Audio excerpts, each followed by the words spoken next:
MDH की हल्दी मिर्ची धनिया करे कमाल। ये रंग दे, ये खुशबू दे, ये तीखा, ये कम पड़े। क्या निराला MDH मसाला।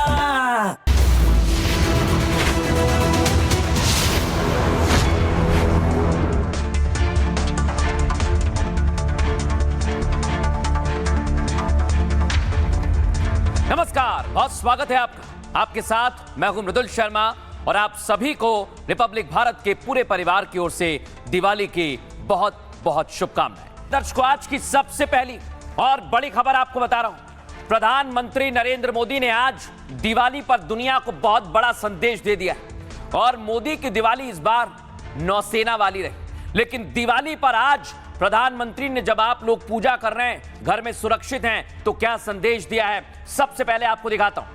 और ये प्रधानमंत्री नरेंद्र मोदी की ताकत है। दिखाइए जरा फुल फ्रेम।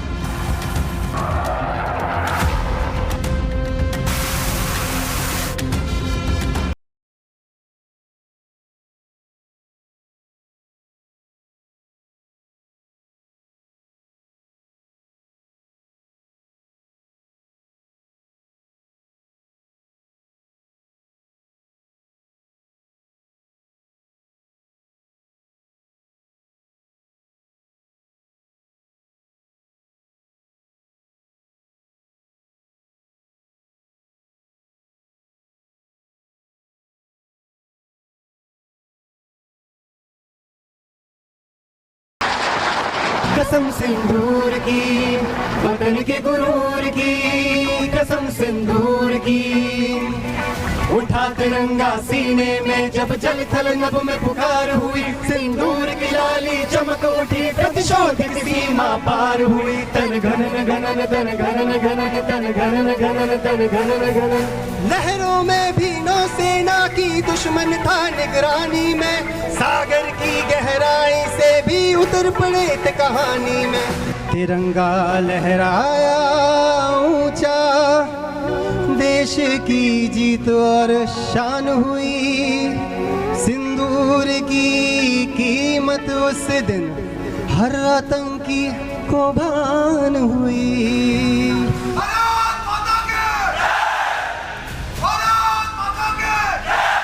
देखा आप, प्रधानमंत्री नरेंद्र मोदी पहुंचे, भारत माता की जय के नारे के साथ स्वागत किया गया और INS विक्रांत पर देखिए कैसी जोरदार तालियां बजी।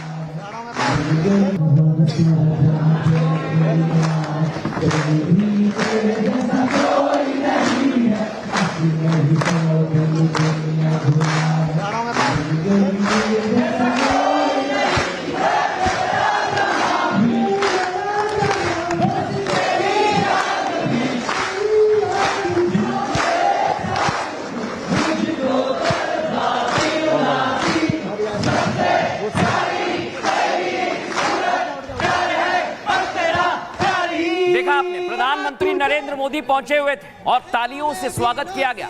ये प्रधानमंत्री नरेंद्र मोदी बता रहे हैं, संदेश दे रहे हैं कि आपके लिए, आप घर पर दिवाली मना रहे हैं और जो लोग दुश्मन के सामने सीना तान कर खड़े हैं, PM उन लोगों के बीच पहुंचे।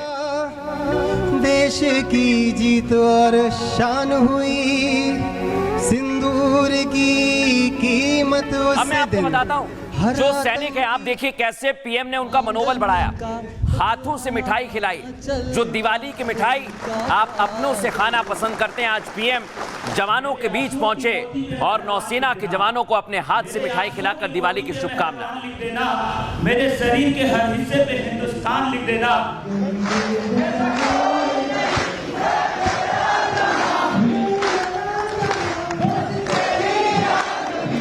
देखा, अब मैं आपको बताता हूं, प्रधानमंत्री पहुंचे थे गोवा में INS विक्रांत और आज प्रधानमंत्री ने दुनिया को संदेश दे दिया कि भारत स्वदेशी की ताकत रखता है और भारत इसी दिशा में आगे बढ़ता रहेगा, भारत रुकेगा नहीं। दिवाली पर यह दुनिया को संदेश दिया।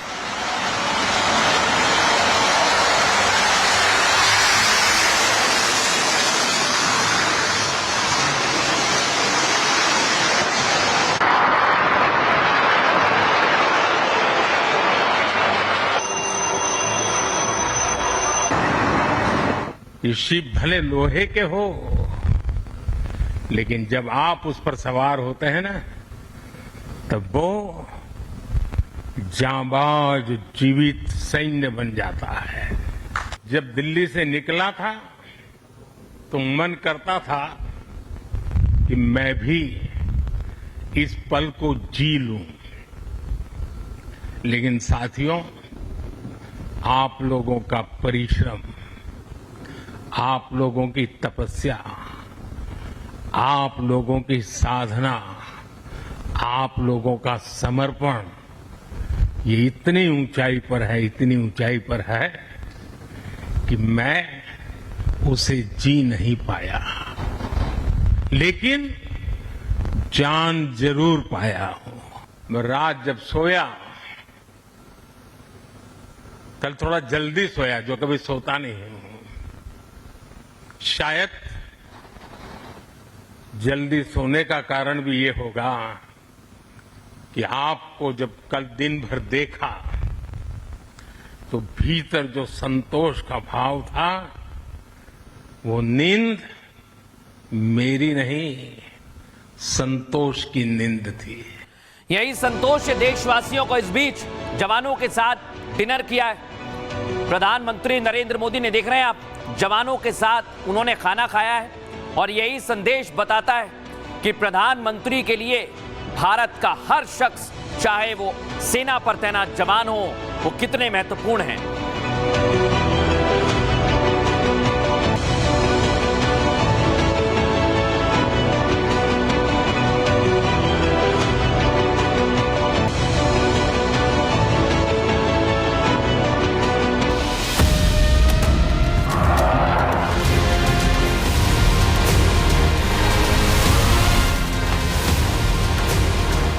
भारत में दिवाली के धमाके और थर थर कांपता पाकिस्तान, स्वदेशी की शान और मोदी का दिवाली प्लान। पटाखों के शोर में बस इन्हीं की चर्चा है।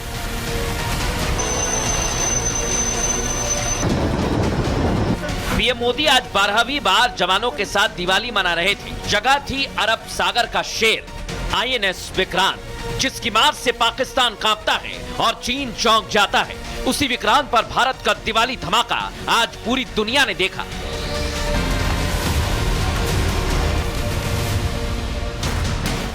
मोदी विक्रांत पर दिवाली मना रहे थे। देश दिवाली की रोशनी से जगमगा रहा था और सरहद पर शौर्य की रोशनी देख दुश्मन दुम दबाकर भाग रहा था। यही तो दिवाली है, यही आज का भारत है, जहां लोक पर्व और शौर्य का अद्भुत संगम हो रहा है।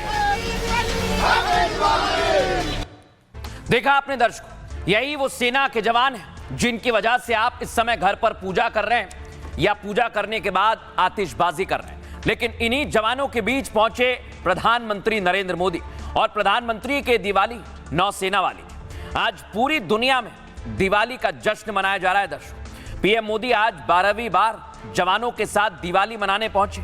पीएम मोदी आज गोवा तट पर तैनात आईएनएस विक्रांत पर पहुंचे और आईएनएस विक्रांत पर तैनात जवानों के साथ दिवाली सेलिब्रेट की। पीएम ने जवानों को अपने हाथ से मिठाई खिलाई। पीएम मोदी नेवी वाली टोपी और ड्रेस पहने हुए थे, जैसा मैं आपको दिखा रहा हूं। इस दौरान उन्होंने आईएनएस से ही दुश्मनों को सीधा और कड़ा संदेश दिया। पीएम ने कहा कि हमारी तीनों सेनाओं में असाधारण तालमेल है। हमारी सेनाओं के आगे पाक ने रिकॉर्ड समय में घुटने टेक दिए। पीएम मोदी ने अपने संबोधन में आईएनएस विक्रांत का भी जिक्र किया। कहा कि विक्रांत ने अपने नाम से पूरे पाक की नींद उड़ा दी है। यही है विक्रांत जो मैं आपको दिखा रहा हूं।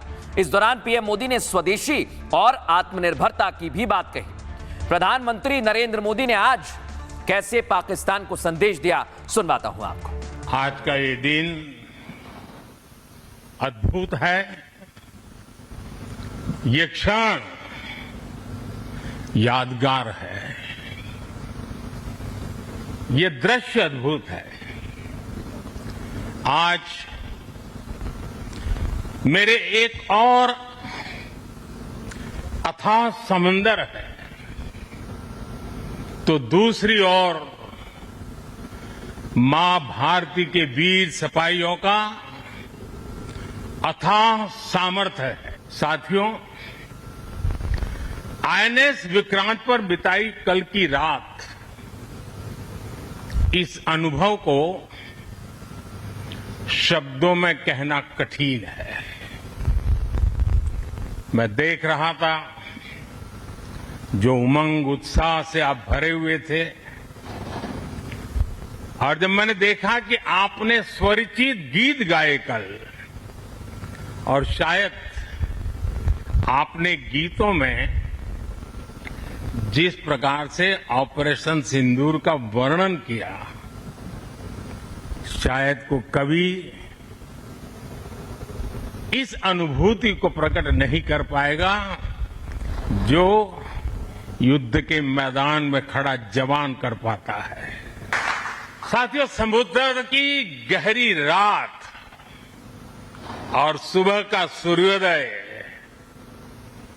मेरी दिवाली कई मायनों में खास बन गई है, और इसलिए आपके बीच फिर एक बार दिवाली की बहुत बहुत शुभकामनाएं। आपको भी शुभकामनाएं, और आईएनएस विक्रांत की इस वीर भूमि से कोटि कोटि देशवासियों को भी दीपावली की बहुत बहुत शुभकामनाएं। तो आईएनएस विक्रांत का पीएम मोदी ने जिक्र किया और आपको दिवाली की शुभकामनाएं दी, लेकिन मैं आपको दिखाता हूं, यही है वो आईएनएस विक्रांत जो काल बना हुआ है। चाहे चीन हो, तुर्की हो, वो इससे कांपते हैं, लेकिन आईएनएस विक्रांत भारत की शान क्यों है, भारत के लिए कितना महत्वपूर्ण है, कितना ताकतवर है, इसकी पूरी जानकारी आज मैं आपको देने वाला हूं। तो आप समझिए कि कैसे आईएनएस विक्रांत आपके लिए और भारत के लिए महत्वपूर्ण है। दिखाता हूं मैं आपको, ये देखिए, ये है आईएनएस विक्रांत। आईएनएस विक्रांत अपने आप में एक चलता फिरता युद्धपोत नहीं, युद्ध भूमि है। यह अपने साथ 40,000 फाइटर जेट्स को लेकर चल सकता है। विक्रांत पोत MiG-29 के फाइटर जेट से लैस है और 2 हेलीकॉप्टर, 2 स्क्वाड्रन इसके तैनात रहते हैं। विक्रांत की स्ट्राइक फोर्स रेंज 1500 किलोमीटर है और इस पर 64 बराक मिसाइल लगी हुई है। सोचिए आप, ये मिसाइलें पोत से हवा में मार करने में सक्षम है, और आईएनएस विक्रांत ब्रह्मोस मिसाइल से भी लैस है। यही वजह है कि पाकिस्तान आईएनएस विक्रांत से डरता है। दर्शकों, ये 20,000 टन स्टील से बना है, 262 मीटर लंबा और 62 मीटर चौड़ा है। आईएनएस विक्रांत पर 2300 कंपार्टमेंट बने हुए, 14 डेक है। पोत पर 1700 कर्मियों के रुकने की सुविधा है और इसकी रफ्तार 28 समुद्री मील प्रति घंटा है। एक बार फ्यूल भरने पर 2 बार यह भारत का चक्कर लगा सकता है। 76% दर्शकों, शुद्ध स्वदेशी विक्रांत भारत का सबसे बड़ा युद्धपोत है, और इसलिए मैंने कहा यह युद्धपोत के साथ साथ युद्ध भूमि है। और आज प्रधानमंत्री आईएनएस विक्रांत के बारे में भी यही कह रहे हैं, सुनिए जरा। महासागर को चीरता हुआ स्वदेशी आईएनएस विक्रांत भारत की सैन्य क्षमता का प्रतिबिंब है। अभी कुछ ही महीने पहले हमने देखा है, विक्रांत ने अपने नाम से ही पूरे पाकिस्तान की रातों की नींद उड़ा दी थी।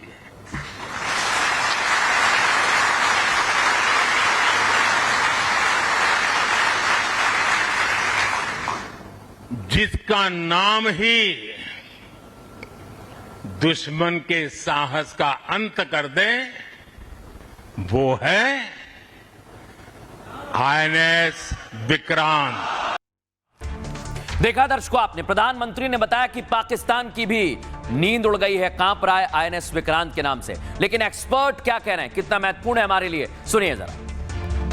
आपका अपना प्राइम मिनिस्टर एक बार फिर से अपनी डिफेंस फोर्सेस के साथ बॉर्डर एरियाज पर खड़ा है, और इस बार उन्होंने चूज किया है INS Vikrant, that means navy के साथ, क्योंकि नेवी एक ऐसा हमारा डिफेंस फोर्सेस का पार्ट है जो कि सबसे ज़्यादा स्ट्रैटेजिक है, उससे और बढ़कर कोई चीज़ नहीं है।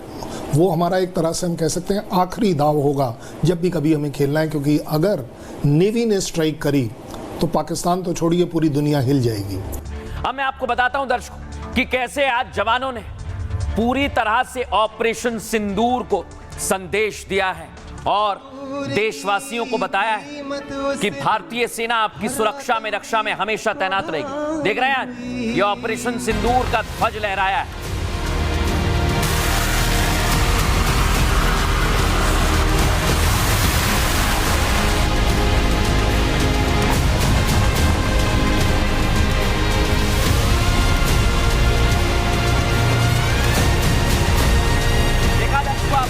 यानी हम किसी भी क्षण के लिए तैयार खड़े हुए हैं और आज इंडियन आर्मी ने भी अपने अंदाज में दिवाली की बधाई दी है। दिखाइए फुल फ्रेम और कैसे पाकिस्तान कांप रहा है इसे देखकर सुनवाइए जरा।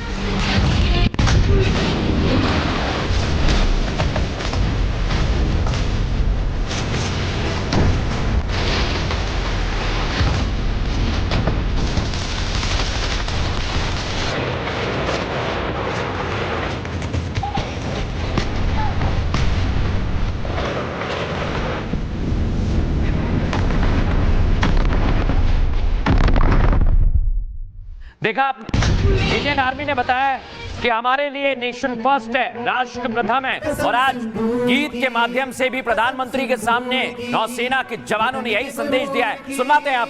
कसम सिंदूर कसम सिंदूर की, कसम सिंदूर की, वतन के गुरूर की, कसम सिंदूर की, कसम सिंदूर की, कसम सिंदूर की, वतन के गुरूर की, कसम सिंदूर की। उठा तिरंगा सीने में जब जल थल नभ में पुकार हुई, सिंदूर की लाली चमक उठी, प्रतिशोध की सीमा पार हुई। तन घनन घनन तन घनन घनन तन घनन घनन तन घनन घनन। लहरों में भी नौसेना की दुश्मन था निगरानी में, सागर की गहराई से भी उतर पड़े थे कहानी में। नौसेना की गर्जन से चल सका न दुश्मन चाल कोई, रचा चक्र सागर में जिससे शत्रु की हार हुई। तन घनन घनन तन घनन घनन तन घनन घनन तन घनन घनन। तो देखा आप, सैनिकों ने ऑपरेशन सिंदूर की बात की तो प्रधानमंत्री नरेंद्र मोदी ने भी आज ऑपरेशन सिंदूर पर क्या कहा है सुनवाता हूं आपको मैं। अभी कुछ ही महीने पहले हमने देखा है विक्रांत ने अपने नाम से ही पूरे पाकिस्तान की रातों की नींद उड़ा दी थी, जिसका नाम ही दुश्मन के साहस का अंत कर दे, वो है आईएनएस विक्रांत। मैं इस अवसर पर हमारी सेनाओं को खास तौर पर सैल्यूट करना चाहता हूं। भारतीय नौसेना द्वारा पैदा किए जो भय पैदा किया गया है, भारतीय वायुसेना द्वारा दिखाए गए अद्भुत कौशल ने, भारतीय सेना की जांबाजी ने, तीनों सेनाओं के जबरदस्त समन्वय ने ऑपरेशन सिंदूर में पाकिस्तान को इतनी जल्दी घुटने टेकने पर मजबूर कर दिया था। अब मैं आपको दिखाता हूं, प्रधानमंत्री नरेंद्र मोदी ने ऑपरेशन सिंदूर का जिक्र किया है और देश भर में ऑपरेशन सिंदूर की चर्चा हो रही है। यानी ये दिवाली इस बार ऑपरेशन सिंदूर वाली है। ऑपरेशन सिंदूर के बाद ये देश की पहली दिवाली है दर्शकों। पीएम के सामने नौसेना ने ऑपरेशन सिंदूर का फ्लैग लहराया तो पीएम ने भी ऑपरेशन सिंदूर का जिक्र कर जवानों का जोश हाई रखा। पीएम ने कहा कि हमारी सेना आज सबसे ताकतवर सेनाओं में से एक है। पीएम मोदी ने 2014 के बाद सेना की बढ़ती ताकत का बखान किया। स्वदेशी सैन्य निर्माण की दिशा में भारत तेजी से आगे बढ़ रहा है। औसतन 40 दिन में एक नया स्वदेशी युद्धपोत या पनडुब्बी भारतीय नौसेना में शामिल हो रही है। बहुत बड़ी बात है। भारत का डिफेंस एक्सपोर्ट 30% बढ़ गया है दर्शकों, आप सोचिए। और ब्रह्मोस दुनिया की सबसे डिमांडिंग मिसाइल बन गई, सबसे ज्यादा डिमांड बढ़ रही है। वैश्विक डिफेंस मार्केट में भारत की पहचान बन गई है। कई देश इन मिसाइल्स को खरीदने की इच्छा जाहिर कर चुके हैं और 2014 से अब तक 40 से ज्यादा युद्धपोत और पनडुब्बियां बनाई गई हैं दर्शकों। ये भारत के लिए बहुत बड़ी बात है और इसे लेकर भारत पूरी तरह से तैयार है, आगे बढ़ रहा है। लेकिन स्वदेशी के निर्माण को लेकर एक्सपर्ट्स क्या कह रहे हैं, सुनवाता हूं आपको। प्राइम मिनिस्टर एक ऐसी पोस्ट है जो पॉलिटिकल होने से अलावा एक स्ट्रैटेजिक पोस्ट है। वहाँ पर स्ट्रैटेजीज कंट्री की डिसाइड होती हैं, वहाँ पर देश के लड़ाई की बात डिसाइड होती है, लड़ाई किस तरीके से होगी, किस हद तक होगी, वो होती है। और उसमें जब वो अपनी डिफेंस फोर्सेस के पास खड़ा होता है तो पूरी दुनिया में एक सिग्नलिंग जाती है, डिफेंस फोर्सेस के लिए एक सिग्नल होता है और अपनी आवाम के लिए एक सिग्नल होता है। जहाँ तक दुनिया का सवाल है, प्राइम मिनिस्टर कन्वे कर रहे हैं बड़े सीधे सीधे, मैं अपनी ताकत के साथ खड़ा हूं और मेरी ताकत डिफेंस फोर्सेस है। डिफेंस फोर्सेस के साथ खड़े होने का मतलब है कि डिफेंस फोर्सेस रियलाइज करती हैं ये 140 करोड़ लोगों का इलेक्टेड प्राइम मिनिस्टर हमारे साथ खड़ा है, तो 140 करोड़ लोगों की ताकत हमारे पीछे है, हमारे आगे है, हमारे ऊपर है। और सबसे बड़ी बात, आवाम को ये मैसेज मिलता है कि जिस चीज़ को सबसे ज़्यादा महत्व मिलना चाहिए वो है आपकी डिफेंस फोर्सेस, क्योंकि अगर आपका जीवन, आपकी प्रगति, आपकी कोई भी चीज़ ले लीजिए, वो तभी पॉसिबल है देश के अंदर जब आपके पास एक सिक्योर बॉर्डर है। आई थिंक बहुत बड़ा मैसेज है as far as prime minister Diwali जैसे ओकेजन पर वहां पर जाते हैं।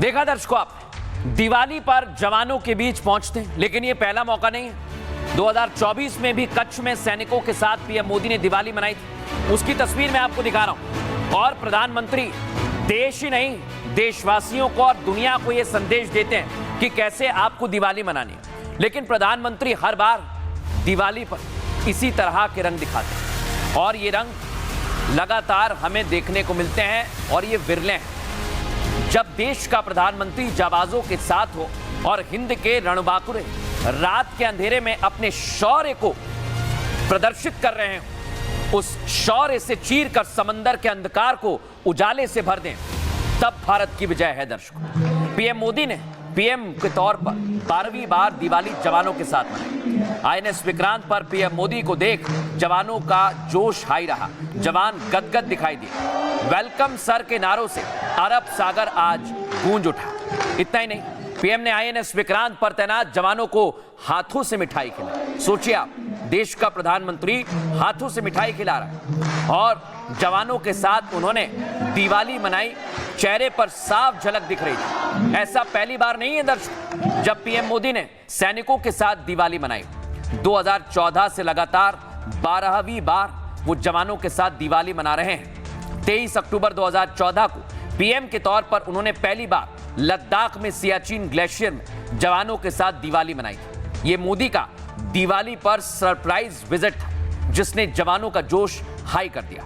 14 नवंबर 2020 को मोदी दिवाली मनाने राजस्थान के रण लोंगेवाला सीमा चौकी पर पहुंचे, जो तस्वीर में आपको दिखा रहा हूं। और यहां उन्होंने निराले अंदाज में जवानों के साथ दिवाली मनाई, उन्हें मिठाई खिलाई। भारत पाक सीमा पर तैनात सैनिकों का हाल जाना और जाबाजों को एहसास दिलाया कि वो बॉर्डर पर अकेले नहीं है, बल्कि पूरा देश आपके यानी उनके साथ खड़ा हुआ है। इसी तरह पिछले साल यानी 31 अक्टूबर 2024 को पीएम मोदी कच्छ बॉर्डर पहुंचे, जहां उन्होंने बीएसएफ और सेना, नौसेना, वायुसेना के जवानों के साथ दिवाली सेलिब्रेट की। सरक्रीक क्षेत्र में दिए जलाए और ये 11वीं बार था जब मोदी सैनिकों के साथ दिवाली मना रहे थे। पीएम मोदी की यही कोशिश है कि देश के लिए 24 घंटे तैनात रहने वाले हमारे सेना के जवान कभी ये ना महसूस कर पाए कि दिवाली के जश्न में देश डूबा हुआ है और उन्हें भूल गया है।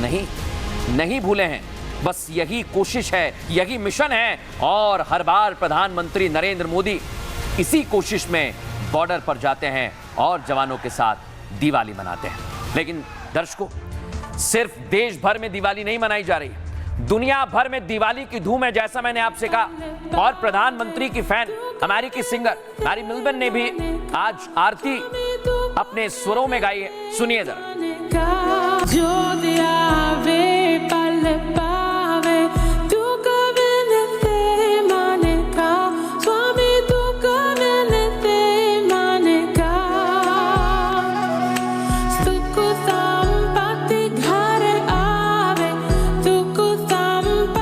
घर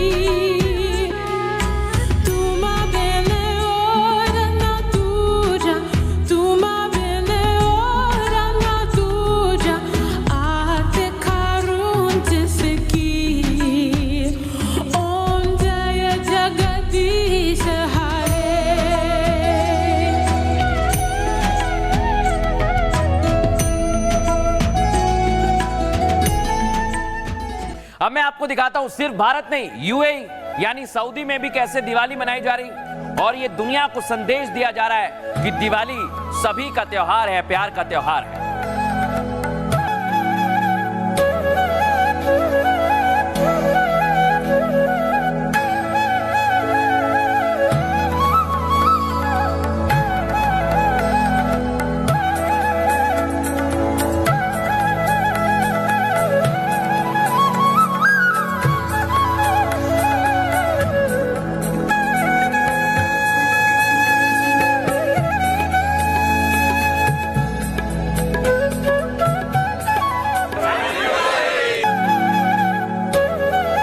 आपको दिखाता हूं दर्शकों, ये देखिए आप अबू धाबी में बैप्स मंदिर में भी दिवाली की धूम है, भजन कीर्तन किए जा रहे हैं और सभी भक्त यहां पर पहुंचे हुए हैं।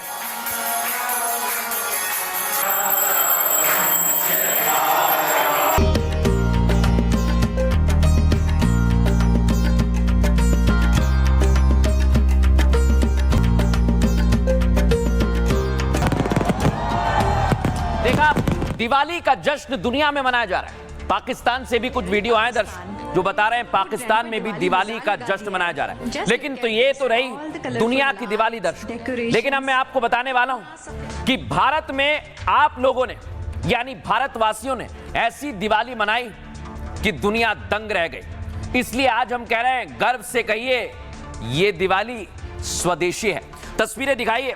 सबसे पहले प्रधानमंत्री नरेंद्र मोदी ने श्री शैलम में जब दर्शन किए मंदिर में, तभी कहा था कि दिवाली पर पूरा देश सुख समृद्धि से दिवाली मनाए और स्वदेशी दिवाली का उत्सव सफल रहे।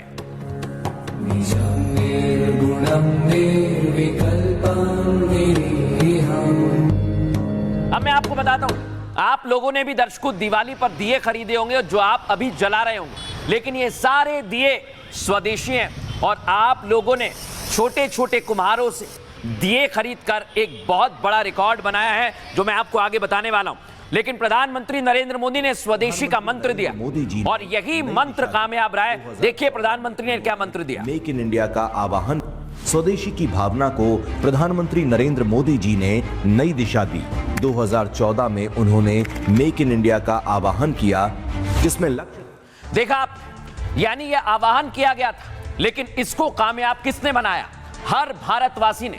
इसलिए आज दिवाली के त्योहार पर आपको बताता हूं कि दिवाली स्वदेशी कैसी अच्छी मनाई जा रही है।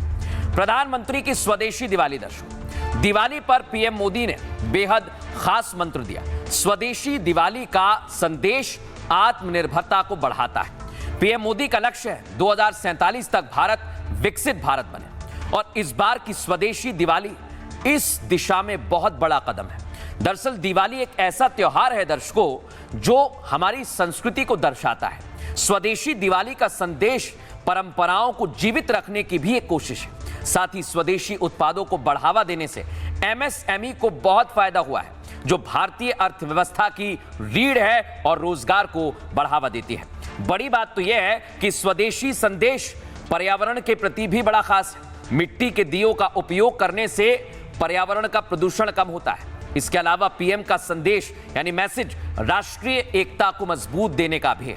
यही वजह है कि इस बार दिवाली पर अपने देश के उत्पादों का उपयोग बढ़ा है दर्शकों, और यह बहुत बड़ी बात है। लेकिन प्रधानमंत्री ने आप लोगों से क्या कहा था वो आपको सुनवाता हूं। देश की स्वतंत्रता को जैसे स्वदेशी के मंत्र से ताकत मिली, वैसे ही देश की समृद्धि को भी स्वदेशी के मंत्र से ही शक्ति मिलेगी।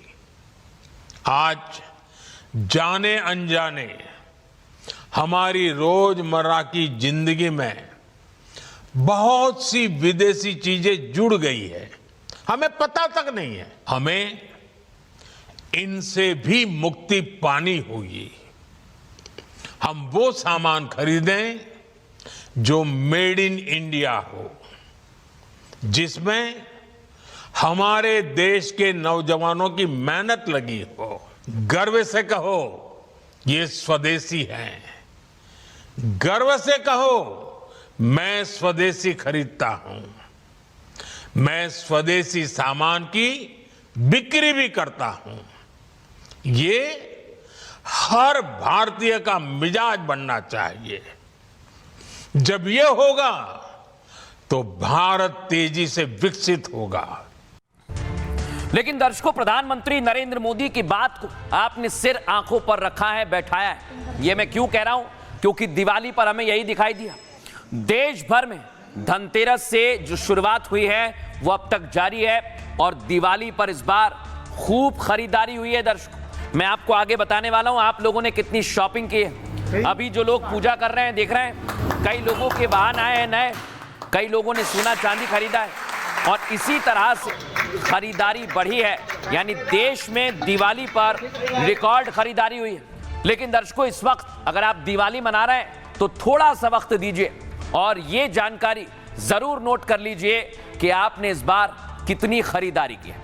1 लाख करोड़ की खरीदारी। दर्शकों, इस दिवाली आपने बम्पर खरीदारी की और एक नया रिकॉर्ड बनाया है। त्योहार पर भारतीयों ने 1 लाख करोड़ रुपए खर्च कर दिए। इसमें सोने चांदी की भी खरीदारी है और इसने बड़ा रोल निभाया है। सोने चांदी की बिक्री 60,000 करोड़ से ज्यादा हुई है, जो पिछले साल दिवाली पर शॉपिंग से 25% ज्यादा है। अकेले दिवाली में 10,000 करोड़ से ज्यादा की बिक्री हुई है। दर्शकों, वैसे इस साल सोना 53,422 और चांदी 83,213 रुपए महंगी हुई। बावजूद दिवाली पर रिकॉर्ड सोने चांदी की खरीदारी की गई है। अब आ जाइए किचन अप्लायंसेस में। 15,000 करोड़ की बिक्री हुई है। दर्शकों, इलेक्ट्रॉनिक्स में भी करीब 10,000 करोड़ की बिक्री हुई है। ये नंबर्स बहुत बड़े हैं। त्योहार पर 3,000 करोड़ रुपए के डेकोरेटिव आइटम्स भी बिक गए और 12,000 करोड़ रुपए के सिर्फ ड्राई फ्रूट्स, मिठाई और फल बिके हैं। आप सोचिए, ये ताकत है हमारे भारतीयों की। लोकल प्रोडक्ट्स को बढ़ावा देने की मुहिम का असर बहुत हुआ है। दर्शकों, पिछले 2-3 दिन में करीब 8,000 करोड़ की कारों की बिक्री हुई है और FADA ने करीब 1 लाख कारों की बिक्री का अनुमान लगाया है। कारों की बिक्री GST 2.0 रिफॉर्म्स की वजह से बढ़ी है। सभी कैटेगरी में 20 से 25% साल दर साल ग्रोथ हो रही है और यही बड़ा कारण है दर्शकों कि आप लोगों ने दिवाली पर बम्पर खरीदारी की है। सुनिए राम लोग क्या कह रहे हैं। पहले से अच्छी रौनक है, पहले से अच्छा जा रहा है, बहुत बढ़िया जा रहा है पहले से। हाँ, बढ़िया हो रही है, कोई टेंशन नहीं है। मार्केट की रौनक देख लो, अच्छा है। दिवाली तो सबके लिए अच्छी है और अच्छी शॉपिंग चल रही है। धीरे धीरे सब वो भी कर रहे हैं, हम भी कर रहे हैं। हाँ, आते हैं कस्टमर। जो जनपद वाले हैं ना, वो तो आए बिना रहते ही नहीं है। उनको लगता है सिपी जाए दिवाली में एक बार। अच्छा है, सबकी दिवाली हैप्पी हो। हाँ, ज़्यादा से ज़्यादा आएंगे, शाम तक ज़्यादा आते हैं। दोपहर में थोड़ा कम आते हैं, लेकिन शाम को ज़्यादा आते हैं। अब दर्शकों, बड़ी बात यह है कि पूरी तरह से तैयारी है। आपने दिवाली मनाने की तैयारी कर ली है। लेकिन मैं आपको बताता हूं, जो लोग अपने घर नहीं जा पाए हैं वो हैं हमारी सेना के जवान। सबका मन करता है घर जाने का, लेकिन जवान आपकी सुरक्षा में बॉर्डर पर तैनात हैं।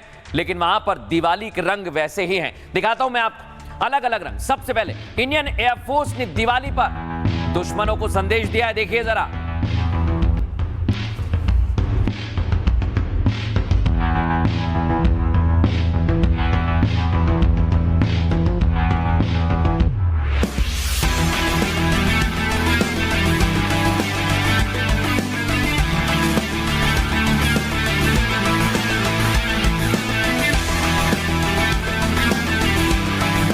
अब मैं आपको दिखाता हूं। ये देखिए, महिला जवान जो आपकी सुरक्षा में तैनात है। बॉर्डर पर भी रोशनी की जा रही।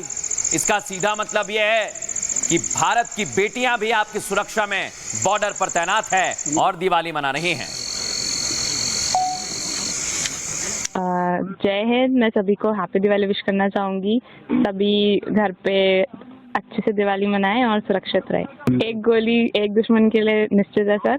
मैं अपने ऊपर और अपने वेपन पे भरोसा करती हूँ। मैं दुश्मन को बर्बाद कर दूंगी। अब मैं आपको दिखाता हूँ। ये देखिए, LOC पर जो आप घर पर दिए जलाते हैं, चोटियां ऊंची ऊंची हैं, हवा तेज चल रही है, लेकिन वहां पर जवानों ने अनोखे दिए जलाकर आप सभी को दिवाली का संदेश दिया है, बधाई दी है।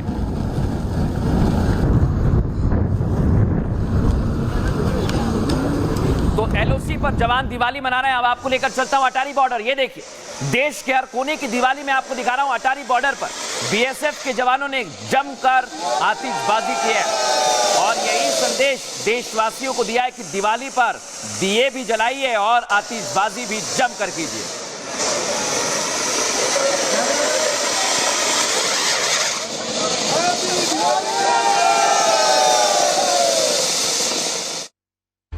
हम फैमिली से दूर हैं, लेकिन हम बीएसएफ भी हमारी फैमिली है, इसलिए हम इधर ही सेलिब्रेट कर रहे हैं।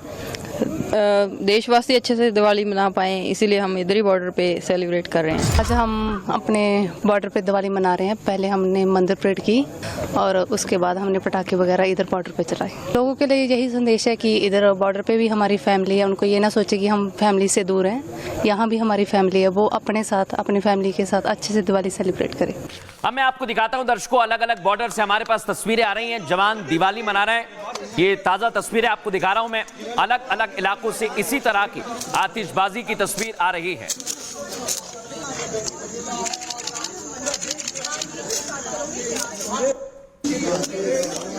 चलाओ, खुशी खुशी से मनाओ।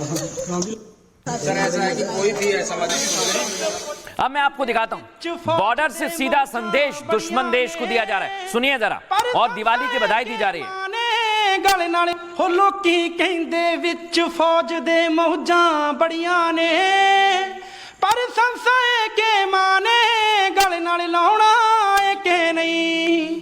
चढ़े महीने आए पैसे सब नूं दिसदे ने, पर साडा पता नहीं मुड़ के पिंड नूं आउणा है के नहीं। चढ़े महीने आए पैसे सब नूं दिसदे ने, पर साडा पता नहीं मुड़ के पिंड नूं आउणा है के नहीं। हो मावा भैणां देखियां नी जान बैण पाउंदियां, डब्बियां च बंद जदों पिंड नूं आंदियां। गोडे गोडे बर्फां च दब जांदियां, कदे तत्ते रेत कदे धुप्पां तड़फाउंदियां। शौखी नी तरंगे नाल सांझ पुगदी, मुंडी गरनेड मूरे देख बोटी बोटी। आह घरां विच बह के वीरे कहना सौखा आ, आर्मी च की आ सारी उमर दी रोटी आ। हो कोई आउंदा सजरी विआही छड्ड के, किसे नूं तां सहरा भी नसीब नहीं हुंदा। देखना किसे ने हुंदा मूंह पुੱਤ दा, खुशी वाला बेड़ा भी नसीब नहीं हुंदा। तो इधर जवानों को संदेश प्रधानमंत्री नरेंद्र मोदी भी देते हैं साल दर साल, इसलिए उनका जोश हाई रहता है, वो आपकी सुरक्षा में तैनात रहते हैं। लेकिन दर्शकों, क्या आपने कभी सोचा है कि जो आपकी सुरक्षा में तैनात जवान हैं उनके बीच पीएम मोदी क्यों पहुंचते हैं और इसलिए उनका जोश हाई रहता है? उसका कारण क्या है, आइए जरा मैं आपको बताता हूं। पीएम मोदी हमेशा जवानों के साथ दिवाली मनाते हैं और ये एक परंपरा उन्होंने बनाई है, बल्कि देश की सुरक्षा और सैनिकों के प्रति ये सम्मान है। ये सैनिकों को प्रेरणा देता है, राष्ट्रीय गौरव को जागृत करता है। ये एक संदेश है जो पूरा देश उनके बलिदान को सर्वोपरि मानता है। प्रधानमंत्री नरेंद्र मोदी अक्सर दुर्गम और संवेदनशील सीमावर्ती क्षेत्रों में जाते हैं, जैसे जम्मू कश्मीर, लद्दाख, अरुणाचल प्रदेश में समय बिताते हैं। इससे इस क्षेत्र की रणनीतिक महत्ता पर भी फोकस बढ़ता है। दर्शकों, सीमा पर कठिन परिस्थितियों में तैनात जवानों के साथ समय बिताकर पीएम हौसला बढ़ाते हैं ताकि पूरा देश उनके साथ खड़ा रहे, और यही बड़ी बात है। इसके अलावा जवानों के साथ पीएम देश और विश्व को भी यह संदेश देते हैं कि भारत अपनी सैन्य शक्ति और तत्परता को लेकर काफी गंभीर है। यह राष्ट्रीय सुरक्षा के प्रति प्रतिबद्धता को दर्शाता है, साथ ही ये सरकार और सेना के बीच मजबूत रिश्ते का भरोसा देता है। और इसे लेकर आप सभी को भी ये सोचना चाहिए कि लगातार हम जैसे जैसे हर त्योहार मनाते हैं, वैसे वैसे हमारे सैनिक भी आगे बढ़ते हैं, आपकी सुरक्षा में तैनात रहते हैं। बहरहाल खबरों में आगे बढ़ेंगे, और इस बार दिवाली पर बड़ा खेल हो गया बिहार में। दर्शकों, बहुत बड़ा खेल हो गया, और आप ये खबर देखेंगे तो आप थोड़ी देर के लिए सोचेंगे कि चुनाव कहां जा रहा है, किस दिशा में जा रहा है। तस्वीरें आपको दिखाता हूं, ये आप देखिए, तेजस्वी यादव और राहुल गांधी के बीच में ठन गई है।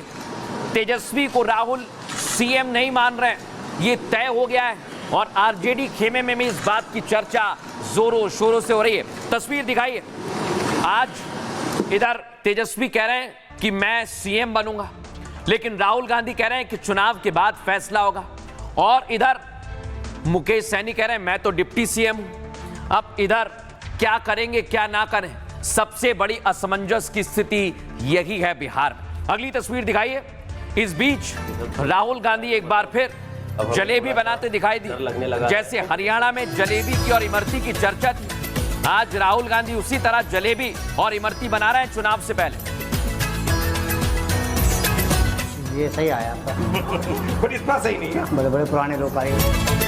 ये जो इमरती बना रहे हैं, ये कहाँ से शुरू हुआ? ये हिंदुस्तान में कहाँ, किस रीजन का है ये? हमें थोड़ा सा डर लगने लगा है कंपटीशन का। अब मैं आपको दिखाता हूं। कांग्रेस के बड़े दिग्गज नेता, उन्होंने भी अपना नामांकन भर दिया है, लेकिन दोनों के बीच में चाहे कांग्रेस हो या आरजेडी, अभी तक सीट पर कोई भी चर्चा नहीं हुई है। लेकिन इस बीच राजेश राम ने पर्चा भर दिया, इनका काफी विरोध भी हुआ है, आगे बताऊंगा आपको। और इधर देखिए, ढोल नगाड़ों के बीच पहुंचे और उन्होंने अपना पर्चा दाखिल कर दिया है। अगली तस्वीर दिखाइए। ये आप देखिए, आरजेडी ने अपने प्रत्याशियों को मैदान में उतार दिया है और आरजेडी ने यह बता दिया है कि वो सबसे बड़ी पार्टी है महागठबंधन की। इसे लेकर आरजेडी में कोई असमंजस नहीं है, लेकिन सीएम को लेकर पूरे महागठबंधन में असमंजस है और इससे लगता है कि महागठबंधन फंस गया है। देखिए रिपोर्ट।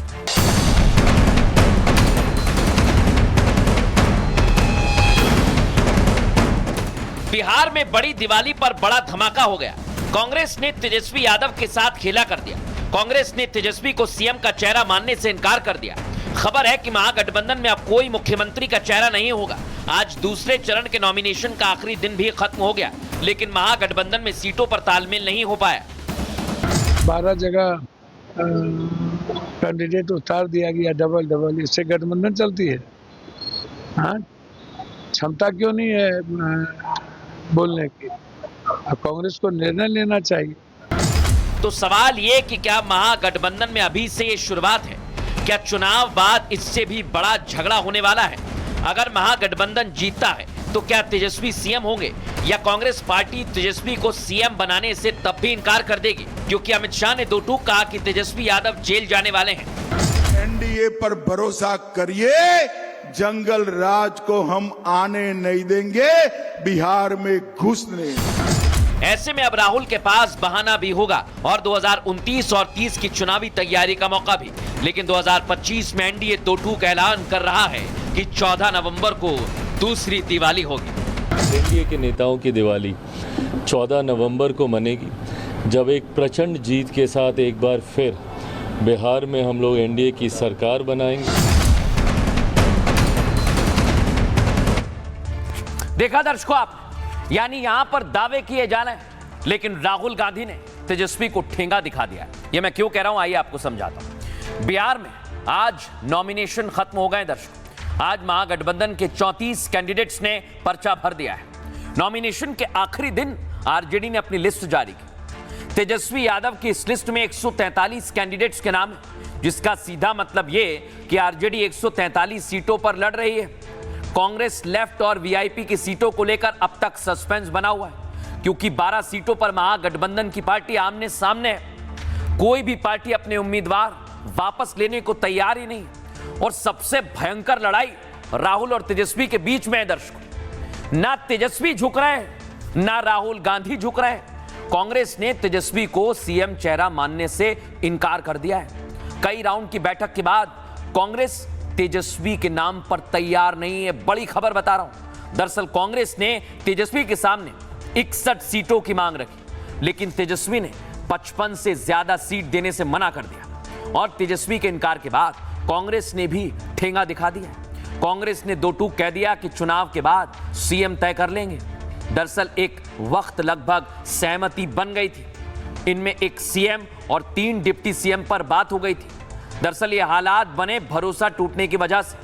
पहले तेजस्वी यादव ने मुकेश सैनी को आगे बढ़ाया। तेजस्वी की प्लानिंग थी कि मुकेश सैनी को ज्यादा सीट देंगे, फिर सैनी की पार्टी वीआईपी से अपने उम्मीदवार को टिकट दिलाएंगे। बाद में वीआईपी के टिकट पर जीते तेजस्वी समर्थक उनके साथ खड़े रहेंगे। ऐसे में उनकी खुद की सरकार बनती तो कांग्रेस पर नकेल लगा सके। लेकिन तेजस्वी की इस चाल को कांग्रेस ने समय रहते भांप लिया है, इसलिए कम सीटों पर लड़ने से भी इनकार कर दिया है और तेजस्वी को सीएम का चेहरा बनाने से भी मना कर दिया है। अब इसे लेकर कैसे बिहार की सियासत गर्मा गई है, सुनवाते हैं आप। गठबंधन के सभी लोग खड़े, ये सब एक दूसरे को हराने के लिए खड़े हुए हैं। जिस पार्टी में कोई नेता नहीं, बिना दुल्हा का बारात दिखे हैं, बिना दुल्हा का बारात है होता है। आज महागठबंधन तो है, लेकिन वहां कोई नेता नहीं। लेकिन सत्ता की उनको चिंता है, यहाँ जनता की चिंता है महागठबंधन को, इसलिए कहीं कोई मुकाबले में नहीं है। मुकाबला बिल्कुल साफ है, बिहार की जनता तेजस्वी यादव जी महागठबंधन के साथ है। महागठबंधन ने कहीं ना कहीं जिस तरीके से इन्होंने इसमें बिखराव किया है, जिस तरीके से समन्वय नहीं बैठ पाया है, इसका बहुत बड़ा खामियाजा महागठबंधन को भुगतना पड़ेगा। एनडीए वैसे ही मजबूती से आगे बढ़ रहा था, पर अब तो कहीं ना कहीं महागठबंधन ने हम लोग को कई ऐसी सीट जो संभवतः हम लोग के लिए मुश्किल हो रही थी, उस पर भी वॉक ओवर दे दी। दर्शकों, लेकिन इसे लेकर बिहार में चर्चा चल रही है, लेकिन आज हमने इस पर वरिष्ठ पत्रकार से बात की। राजनीतिक विश्लेषक क्या कह रहे हैं, सुनिए जरा। तेजस्वी यादव सबसे बड़ी पार्टी के नेता हैं, उप मुख्यमंत्री रहे हैं, इसके बावजूद उनको कांग्रेस पार्टी उनको चेहरा बनाने के लिए तैयार नहीं है। तो लोगों के बीच संदेह है कि केवल संदेश है लोगों के बीच कि ये भारतीय जनता पार्टी के विरोध में तो एक आवाज में बोलते हैं, लेकिन इनके बीच कोई गठबंधन जैसा है नहीं। और कांग्रेस के विरुद्ध हुआ कि हमारे विरुद्ध तो उम्मीदवार खड़ा कर दे रहे हैं, तो लड़ाई किस दिशा में जाएगी। दूसरी ओर थोड़ी बहुत हल्की फुल्की मनमनिंग हुई राष्ट्रीय जनतांत्रिक गठबंधन में, लेकिन मोटा मोटी पैचअप हो गया। तब भी 2% ओवरऑल 243 सीटों में 2% पर अगर सहमति नहीं होती है तो इसका मतलब ये नहीं है कि गठबंधन टूट गया है। जो लोग गठबंधन टूटने की बात कह रहे हैं वो उनकी आकांक्षा हो सकती है, इच्छा हो सकती है, लेकिन गठबंधन तो बरकरार है और चुनौती भी बरकरार है। इसीलिए इस किस्म की बात को बढ़ावा भी दिया जा रहा है कि राहुल और तेजस्वी के बीच में गफलत है। लेकिन दर्शकों, सब कुछ कहां पर फंसा हुआ है? क्या सब कुछ सीएम के चेहरे को लेकर फंसा हुआ है, सीएम की कुर्सी को लेकर फंसा हुआ है? यही बात कही जा रही है। आरजेडी सबसे बड़ा दल है, गठबंधन में सारे दल छोटे। तेजस्वी कह रहे हैं सरकार बनी तो आरजेडी का ही सीएम होगा। जनता चाहती भी है कि आरजेडी का ही सीएम बने और आरजेडी के मुख्यमंत्री पर कोई विवाद नहीं है। पप्पू यादव क्या कह रहे हैं, अब फैसले का वक्त आ गया है, कांग्रेस को महागठबंधन तोड़ देना चाहिए। केवल कांग्रेस गठबंधन धर्म का पालन कर रही है। 12 जगह पर दौरे उम्मीदवारों को उतार दिया गया है। क्या कोई भी गठबंधन ऐसे चलता है जैसे चल रहा है? दीपांकर भट्टाचार्य तेजस्वी ही मुख्यमंत्री बनेंगे कह दिया है। तेजस्वी इंडी के सीएम उम्मीदवार हैं। कांग्रेस चाहे जो बोले, तेजस्वी ही चेहरा है। और इसे लेकर क्या कहा गया है, सुनवाते हैं आप। Lalu Prasad and Rahul and company विकास दे सकती है क्या? और आप एनडीए पर भरोसा करिए, जंगल राज को हम आने नहीं देंगे, बिहार में घुसने नहीं देंगे। मोदी जी का संकल्प है बिहार को विकसित बिहार बनाना, वो एनडीए सरकार ही पूरा कर सकती है, राहुल एंड लालू कंपनी नहीं कर सकती। 12 जगह कैंडिडेट उतार दिया गया डबल, इससे गठबंधन चलती है? हाँ, क्षमता क्यों नहीं है बोलने की? कांग्रेस को निर्णय लेना चाहिए। स्वार्थ की टकराहट है, स्वार्थ के लिए गठबंधन है। आरजेडी और कांग्रेस परिवारवादी पार्टी है, परिवार से बाहर सोचती नहीं है, इसलिए स्वार्थ की राजनीति करने वाले की आपसी टकराहट है। टिकट बेचने का भी काम महागठबंधन राष्ट्रीय जनता दल कांग्रेस कर रही है। महागठबंधन आज तक सीट का बंटवारा नहीं कर पाया कि जो राष्ट्रीय जनता दल कांग्रेस महागठबंधन आज तक सीट का बंटवारा नहीं कर पाया, वो सरकार कैसे चला सकता है? अब मैं आपको दिखाता हूं दर्शक, इस समय बिहार में चुनाव चरम पर पहुंच गया है और सारे पत्ते खुल गए। अब परियार सीट आरजेडी में बगावत हुई और ये बगावत बताने के लिए काफी है कि इस समय आरजेडी बहुत मुश्किल में चल रही है और आरजेडी की मुश्किल धीरे धीरे बढ़ती जाएगी। अगली तस्वीर दिखाइए। इधर मुश्किल तो पवन सिंह की भी कम नहीं है। उनकी पत्नी ज्योति सिंह ने आज पर्चा दाखिल कर दिया है और जैसे ही वो मैदान में आई हैं तो यहाँ पवन सिंह की भी मुश्किल बढ़ती जा रही है, क्योंकि पत्नी उनसे पहले ही विवाद कर चुकी हैं और अब चुनावी मैदान में भी उतर चुके हैं। चलिए चलिए।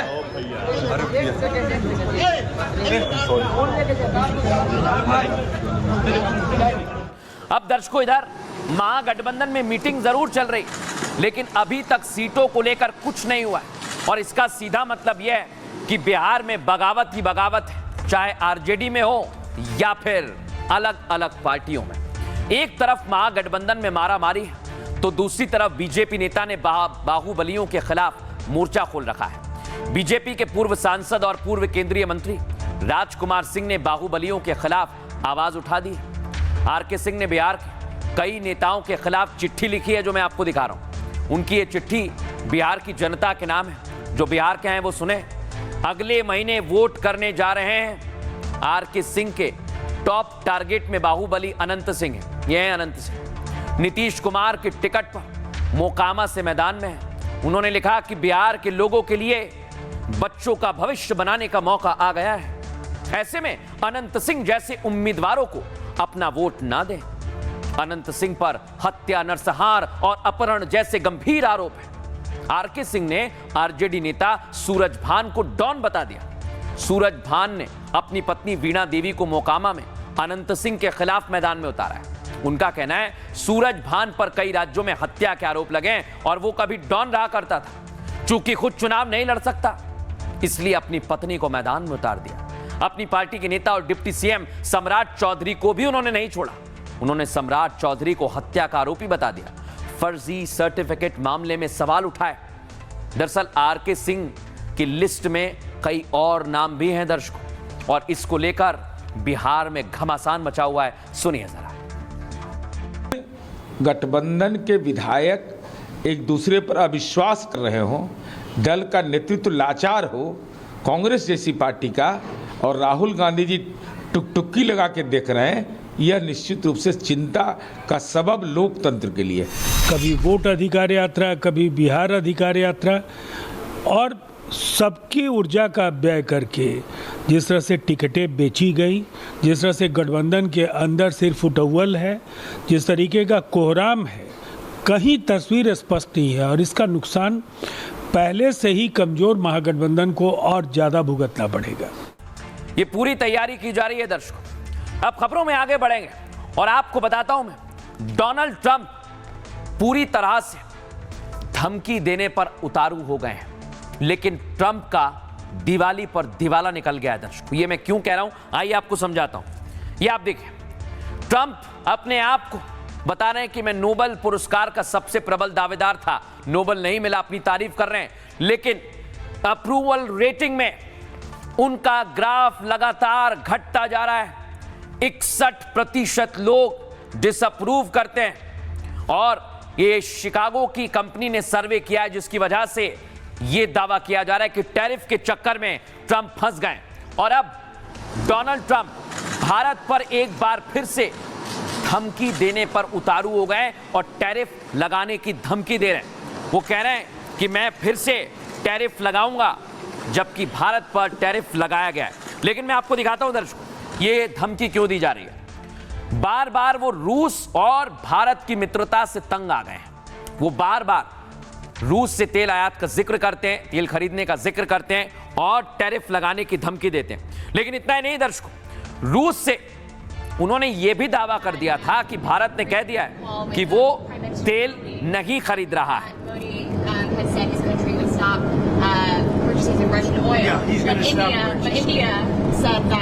डोनाल्ड ट्रंप ने यह दावा किया दर्शकों, लेकिन भारत की तरफ से विदेश मंत्रालय ने बताया कि ट्रंप और पीएम मोदी की कोई बात नहीं हुई।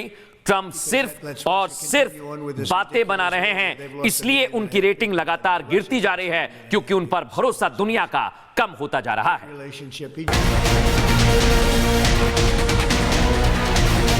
दुनिया में भारत की बढ़ती लोकप्रियता से डोनाल्ड ट्रंप डर गए।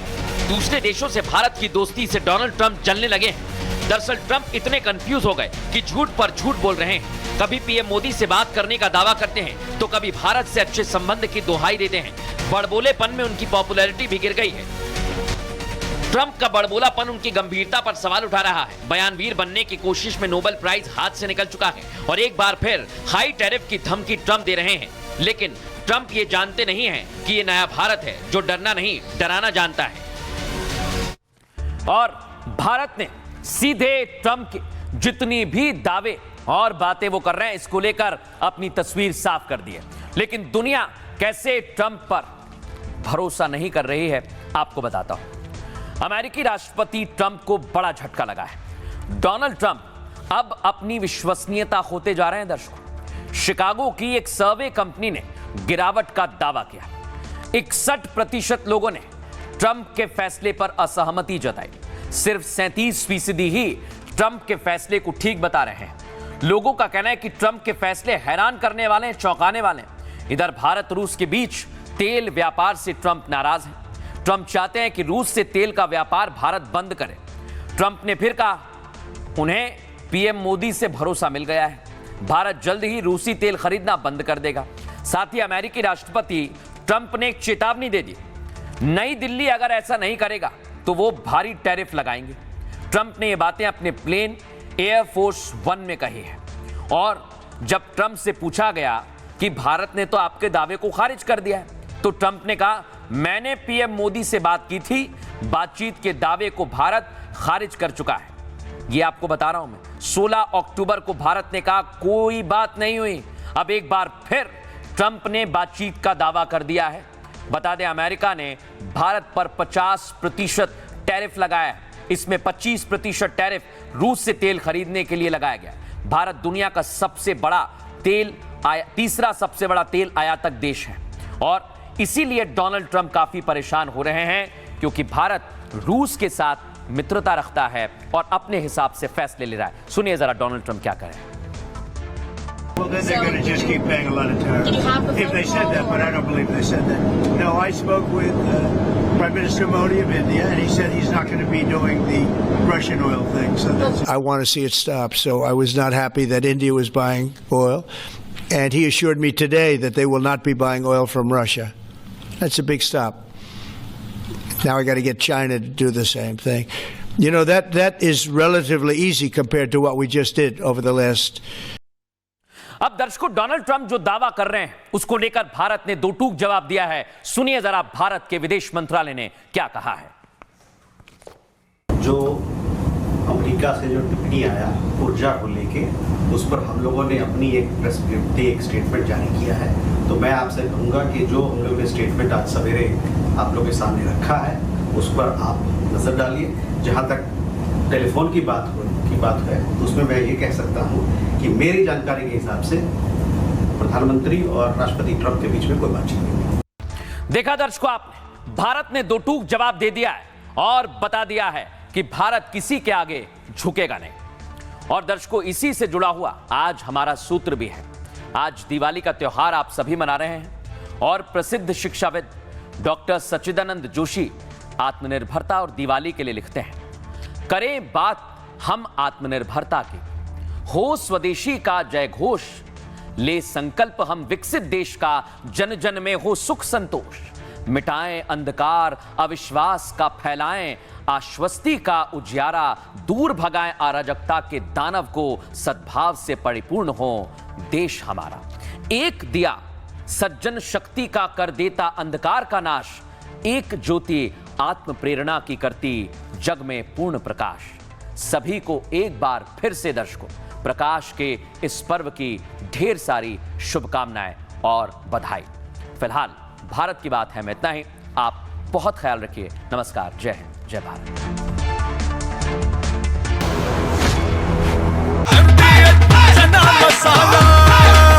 अब छोलिया हो या लोबिया, सफेद चने या काले चने, सब कुछ मजेदार बने।